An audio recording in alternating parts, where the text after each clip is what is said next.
Doctor Vijayakumar, ഇന്ത്യയുടെ GDP-യിൽ IT സേവന മേഖലയുടെ സംഭാവന എത്രത്തോളം പ്രധാനമാണ്? ഈ US ഔട്ട്സോഴ്സിംഗ് നിരോധനം ഏതൊക്കെ മേഖലകളെയാണ് ബാധിക്കുക? ഇന്ത്യൻ ഇക്കോണമിയെ കാര്യമായിട്ട് സഹായിച്ചൊരു മേഖലയാണ് ഈ IT എക്സ്പോർട്സ്.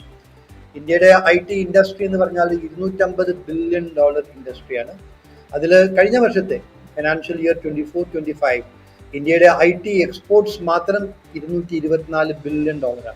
നമ്മൾ ഓർക്കുക, ഗുഡ്സ് എന്ന് പറഞ്ഞാൽ ഇപ്പോൾ ടെക്സ്റ്റൈൽസ് $10 ബില്യൺ, അല്ലെങ്കിൽ ജെംസ് ആൻഡ് ജ്വല്ലറി $9 ബില്യൺ, അല്ലെങ്കിൽ സീ ഫുഡ് എക്സ്പോർട്സ്, പിന്നെ ചെമ്മീനൊക്കെ തന്നെ ഒരു $3 ബില്യൺ. ആ സ്ഥാനത്ത് ഇത് $224 ബില്യൺ ആണ്. ഇന്ത്യൻ GDP-ന്റെ 6% വരും.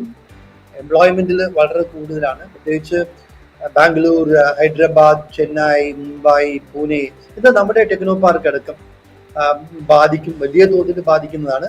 പക്ഷേ അത് നടപ്പിലാവുകയാണെങ്കിൽ അത് തീർച്ചയായിട്ടും വലിയ കനത്ത ഒരു അടിയായിരിക്കും ഇന്ത്യൻ സമ്പദ് വ്യവസ്ഥയ്ക്കും തൊഴിലിനും ഒക്കെ തന്നെ. പക്ഷെ അത് നടപ്പിലാവാനുള്ള സാധ്യത വളരെ വളരെ കുറവാണ് ഇപ്പോഴത്തെ സാഹചര്യത്തിൽ. ഈ ഒരു ന്യൂസ് ആദ്യം വന്ന സമയത്ത് ഒരു കാര്യം കൂടെ പറയാം. വിപണി പലപ്പോഴും വളരെ നല്ല സൂചനകൾ നൽകും. ഈ ന്യൂസ് ആദ്യം വന്ന സമയത്ത് പെട്ടെന്ന് സ്റ്റോക്ക് മാർക്കറ്റിൽ നമ്മുടെ TCS, വിപ്രോ, HCL ടെക്, ഇൻഫോസിസിൻ്റെയൊക്കെ ഷെയർ പ്രൈസ് ഒന്ന് കുറഞ്ഞു, ഇത് ഉണ്ടാവാൻ പോകുന്നുള്ള ഒരു ഭീതിയില്ല. പക്ഷെ പെട്ടെന്ന് ഇന്നൊക്കെ തന്നെ അത് തിരിച്ച് നന്നായിട്ട് കയറി. അതിനർത്ഥം market is not discounted risk, ഇത് സാധ്യതയില്ലാത്തൊരു സംഗതിയാണെന്നുള്ളതാണ് മാർക്കറ്റിന്റെ വിലയിരുത്തൽ.